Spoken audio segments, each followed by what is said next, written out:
झाले तरी पण तू अजूनपर्यंत तुझ्या कामाचा विचार नाही केलास. माझ्यामुळे तुझं स्वप्न बाजूला पडलं तुळजा. हे तुझं तूच ठरवलंस. काही बोलू नकोस ना सूर्या. आणि मुळात हे जे तू नेहमी माझी माणसं म्हणतोस ना, ह्याचा मला जास्त त्रास होतो. सूर्या अरे, हे घर, ही माणसं, ही काय तुझ्या एकट्याची नाही आहेत. ही आपली आहेत, आपल्या दोघांची आहेत. ते सगळं खरं आहे तुळजा, पण तू एवढी चांगली डॉक्टर आहेस ना की गोळ्या आणि औषधांच्या पलीकडे तू पेशंटशी प्रेमानं बोलूनच त्यांचा आजार बरा करतेस, त्याला समजून घेतेस. आणि मला पण तू मरणाच्या दारातनं परत आणलंस. एवढं सगळं असताना पण तरी पण मी तुला घरात बसवून ठेवलं. मी नाही बरोबर केलं तुळजा. मी लय चुकीचं वागलो तुझ्याशी. सूर्या बासा, तू तर काही बोलायला लागलेलास. अरे मी काय कुठल्या प्रेशर खाली येणाऱ्यातली मुलगी नाहीये. मी आता प्रॅक्टिस करत नाहीये, तो माझा चॉईस आहे. आणि मला जेव्हा प्रॅक्टिस करावीशी वाटेल तेव्हा मी नक्कीच प्रॅक्टिस करेन. त्यामुळे आत्ता तू हे भलते सलते विचार डोक्यातनं एकदम काढून टाक. कळलं? मी आहे आतमध्ये. या पिशव्या साईज नुसार ठेवत जा म्हणून. हा हे बघ, हे पोताची तोंड उघडीच आहेत. कोण बांधून ठेवणार? मी. मालाच्या अर्धा किलोच्या पावशेरच्या पिशव्या बांधून ठेवल्या का? नाही. तो माल मागवायचा होता, मागवला नाही. अरे काहीच नाही केलं. दिवसभर काय करतो मग तू दुकानात? अरे असं असतं होईल का दादा? जी कामं केली नाही त्याच्याबद्दल बोलतोय तू. जी कामं केली त्याच्याबद्दल बोल की. काय काय केलं? हा बघ, ज्यांच्या उधाऱ्या होत्या त्यांची नावं बाजूला काढली. ज्यांचं सामान घरी पोहोचत ती सामान देऊन आलो. वरनं दुकानातलं सगळं झाडून काढलं. वरनं येणारं जाणारं गिराईक सगळं मीच बघतोय. आता मला सांग, एवढं सगळं करून मी तू म्हणतो काय केलेस? आता एवढ्याशा जीवन काय काय करायचं? आता ह्याच्यापेक्षा जास्त मी एकटा काहीच करू शकत नाही. अरे मग तू नाही करणार तर कोण करणार? असं कसं मी करू शकतो? आता मला सांग, उंचीवरचं सामान मला ठेवता येतं का उंचीमुळं? नाही ना. पुढे होता तो आम्ही कामं वाटून घ्यायचो. पण आता ते दुकानात फिरकत नाही, दिवसभर क्लासवर असतो. आता मला सांग, मी काय करायचं ह्याच्यात? हे बघ, बागूचा क्लास सुरू आहे, तोपर्यंत तो इकडे फिरकणार नाही. आपल्याला सगळं बघायला लागणार आहे. हा ना, मग तू उद्यापासून दिवसभर माझ्यावर दुकानात थांबायचं. मी आज निघालोय पुण्याला, त्यामुळे मला नाही लक्षात येत आहे ना. पुण्याला कशाला? अरे हा एक महत्वाचं काम. तुळजा जिकडे शिकत होती ना, त्या कॉलेजमध्ये जायचंय मला. तिने काम अर्धवट ठेवलंय, ते पूर्ण करायचं.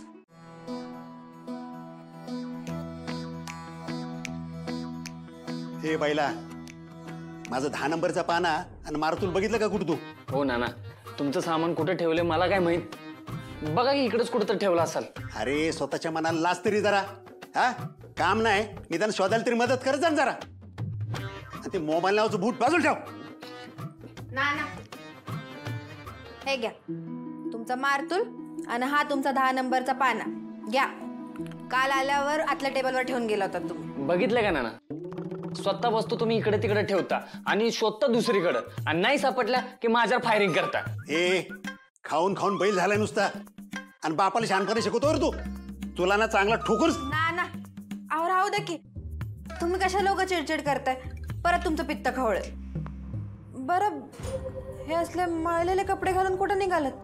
ते गणपत पवाराच्या रानात चाललोय. त्याचा जरा विहिरीवरचा पंप दुरुस्त करायचा आहे ना, म्हणून चाललोय. आणि पावसाळा आहे ना, म्हणून पावसाळा संपायच्यात दुरुस्त केला पाहिजे असं म्हणत होता तो. ये तुम्ही. नाना अहो, कारण नसताना हे असं पावसा पाण्याचं स्वतःच्या जीवाचे हाल कशाला करून घेता उगाच तुम्ही? प्रश्न पैशांचाच आहे ना, मग त्यात तो आहेत की ते करतील की 2-4 कामं. यो आणि काम.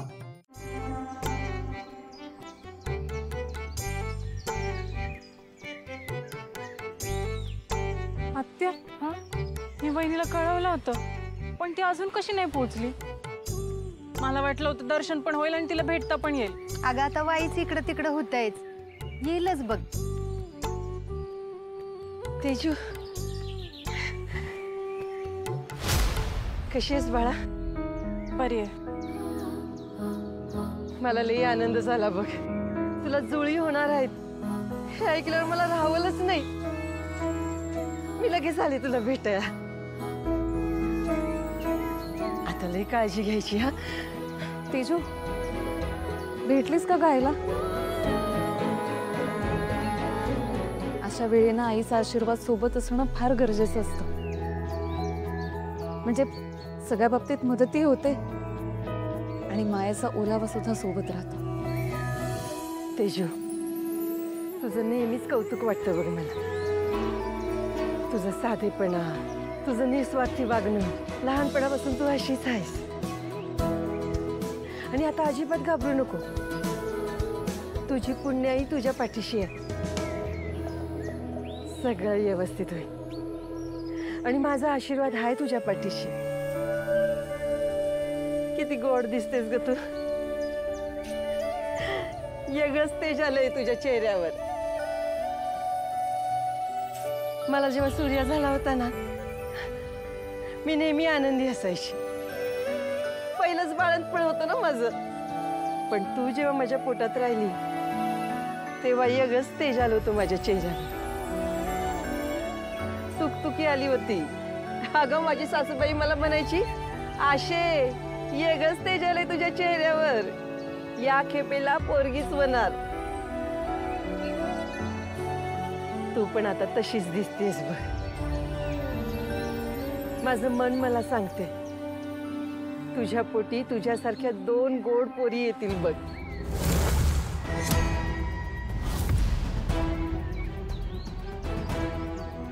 सुनबाई, या अशा अवस्थेत जास्त उभं राहणं बरं नाही. दर्शन झाले, चाल.